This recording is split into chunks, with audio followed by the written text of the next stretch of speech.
Everyone has precious childhood memories they hold on to. It's not until you grow up and when you realize those memories are truly nightmares. I had recently finished my final year at school, and I decided to enjoy my last summer vacation at my hometown. It sounds strange since college is where all the parties and fun summer events are held. Also, since this was the last time I can enjoy such events, but I've gotten a taste of it last year and it's not my type of thing. My parents rarely use my childhood home anymore. They only use it in the beginning of each year for a month or two. So I decided to live there for the time being. My parents told me they were fine with it over a phone call saying as long as I pay the bills, which I was fine with. I hadn't been in my hometown for a year, so I lost my job as a grocery store bagger. I decided to resort to newspaper ads since I was too lazy to go driving around town or searching online for one. I flipped through the employment section of the newspaper. Babysitter? No. Exterminator? Nah. Newspaper delivery? Nope. I did a good 5 minutes of scanning until I came across a rather interesting one. It was a job for one of my favorite childhood places, Freddy Fazbear's Pizza. Freddy's was an awesome place that my mother took me to whenever my father wasn't in town, or I just behaved long enough to get a great surprise. Unfortunately, the job was for a security guard during the night. Not my ideal position, but I just couldn't turn down Freddy. I immediately circled the ad with my pen and called up the pizzeria. They said I could have the job without getting an interview. They just asked me for my name, Mike Schmidt, and my age, 23. I was then told I could start this fall, November to be exact. I was a little surprised. This fall, I began to rethink even working here, but then I remembered all the cash I earned while at my job in college. I'll have enough cash to get by a couple months before November. I decided to take the job. Yes! I cheered, knowing now that I have a job at one of my favorite childhood places ever, and that the job doesn't take up any of my time during my day. I then went upstairs to my old room to sleep, knowing I'd be alright this summer and coming winter. The next day, I decided to take a little tour of my old town. I did a good walk down Main Street, went through the community park, and even passed by Freddy's. It was good to look at that place again. I didn't want to go inside because I'm sure people will find it weird for a grown man with no child to walk into a children's place of happiness. Basically, I'll look like a pedophile. While walking down one of the busiest streets in my town, I saw a newspaper article stating, "Murder case of 5 children reopens," in bold letters on the top. I didn't want to take too long of a glance at it, but then I realized the picture to go along with the title was Freddy Fazbear. I was confused and decided to take a copy of it and read it. Supposedly, a man dressed up like Freddy Fazbear lured children away from their parents to kill them. I was shocked and disgusted with whoever would do this. The next couple of months weren't eventful. None of my childhood friends returned home like I did. I saw some old relatives and my parents thought about visiting me, but blew me off. Heck, I even went on 2 dates with this beautiful girl, who I realized was just using me to get back at her ex. I didn't really even do anything special besides that. I just lied around on my couch watching movies and TV shows. Things went on and on like that until November came. November 8th to be exact. It was my first day on the job. I had a little money left, so it was good to finally start gaining income again. Night 1. It was Monday night and I was about to head to the pizzeria. I was a bit excited and worried at the same time. Excited because I was starting a new job at one of my favorite childhood spots, and worried because I would be there all night. I was planning on sleeping the whole day to rest up for the rest of the night, but I just couldn't fall asleep. Oh well, I said to myself, not giving it too much thought. When I arrived at Freddy's, a man was waiting outside for me. "Hello, are you the owner here?" "Who wants to know?" "I'm Mike Schmidt, here for the night watch job." "Oh yes, how could I forget?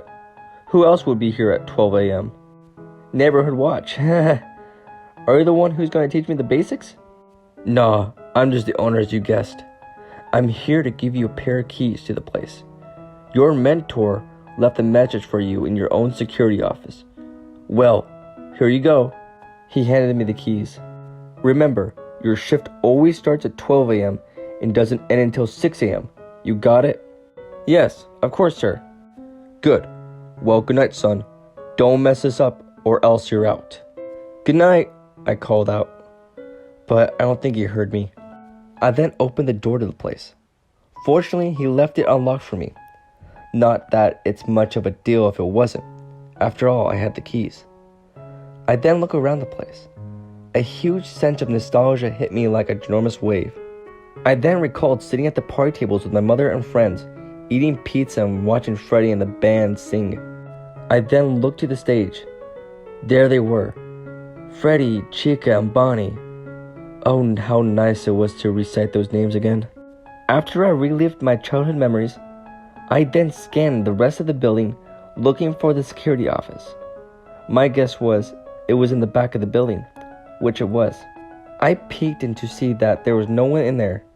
I walked into the room somewhat annoyed by the sounds of a rotary fan.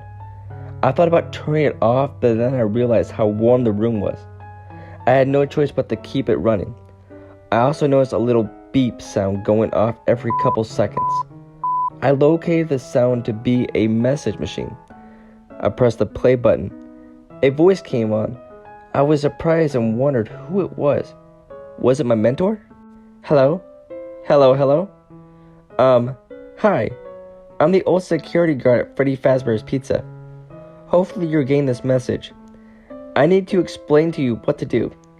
Now, I'm actually finishing my last week here. That's why you're getting my job.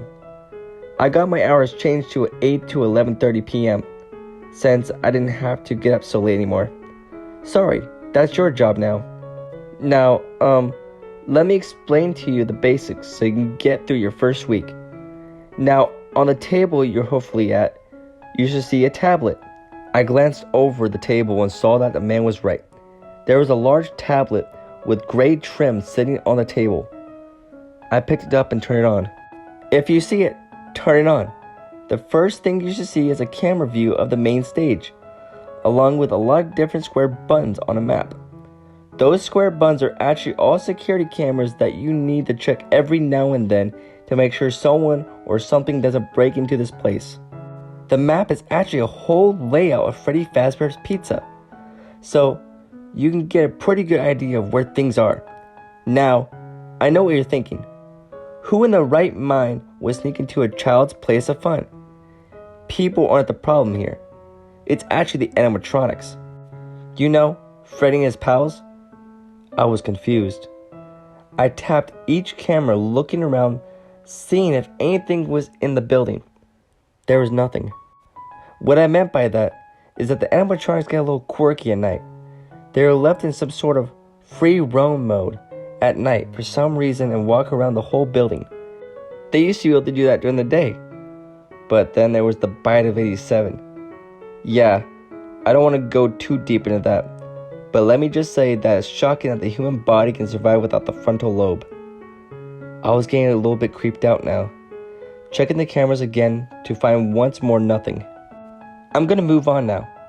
Now, the characters here, when they see you, will not see you as a worker because it's nighttime. They'll actually see you as an endoskeleton without its costume on. Now, since that's against the rules here at Freddy Fazbear's Pizza, they'll try to forcefully shove you in a Freddy Fazbear suit. Now, that wouldn't be so bad if there weren't for the suits being filled with animatronic devices and crossbeams, especially around the facial area. So, you can understand that would cause a bit of discomfort and death. The only parts of your body that would see the light of day again would be your eyeballs and teeth. I was absolutely shocked now. I didn't know what to do. I checked the camera once more to see that Bonnie was no longer on the stage. I was filled with fear and anxiety when I checked the rest of the cameras. I then saw Bonnie staying in the audience area. I was so scared, and then paid close attention to what the man said next. I just want you to know that there's really nothing to worry about. It may sound scary, yeah, but really, you'll be fine. Now let me explain to you what happens if a character gets a little too close to you. Next to you there's buttons for each door, one for closing the door, and the other for enabling the door lights. I tested out. He was right. The doors and lights would open and close and turn on and off on command. I once again checked the cameras to see that Bonnie was in the hall right next to me. I was prepared to close the door if he came closer. Frequently check those lights to see if a character is out there. Don't be worried at all. But if you ever do see a character close to the door, as soon as they are gone, you can open them back up. Also, keep an eye on a specific character in Pirate Cove. It seems to respond if the camera is on or off for too long. Just don't worry, you'll be fine. First day will be a breeze. Check those cameras. Oh yeah, make sure you don't run out of power. You only get a certain amount each night. Using all the plants is waste more of it, so conserve it. Talk to you tomorrow. Good night. The message ended. I checked my cameras and sure enough, it had a power percentage there. It said I had 80%. Wow, 20% gone in 5 minutes? Maybe because I left the screen on all this time. That might be a bad idea. What else did he say? A character in Pirate Cove? I never remembered that place as a child. I then checked through the cameras until I found Pirate Cove. There was a curtain there, but it was closed. I took that as a good sign. I then checked the hall where Bonnie was to see if she was there. I came to the conclusion that with a name like Bonnie, it must be a girl. She wasn't there. I checked the camera closest to me to see that she wasn't there either. I was confused. She wouldn't have just left the area. I then decided to check the door lights. Nothing on the right. Then I checked the left, and to my disbelief, there was Bonnie staring at me. I smashed that door button as hard and as fast as I could. I was terrified. But then I realized there weren't real people trying to hurt me. They were just robots. I calmed down and pressed the door light to see if I could see Bonnie's shadow or something. There was nothing showing that Bonnie was there. Hesitantly, I opened the door, and to my surprise, Bonnie wasn't there. The night went on pretty similar to that. Bonnie got close to me a couple times and the curtain at Pirate Cove opened a little bit, but I saw nothing in there. Chica and Freddy stayed on the stage, thankfully, and I finished the night with 14% power to spare. I overcame my fears of them trying to kill me and simply thought they were just trying to play. I left Freddy's and went home to sleep the day away. I was exhausted.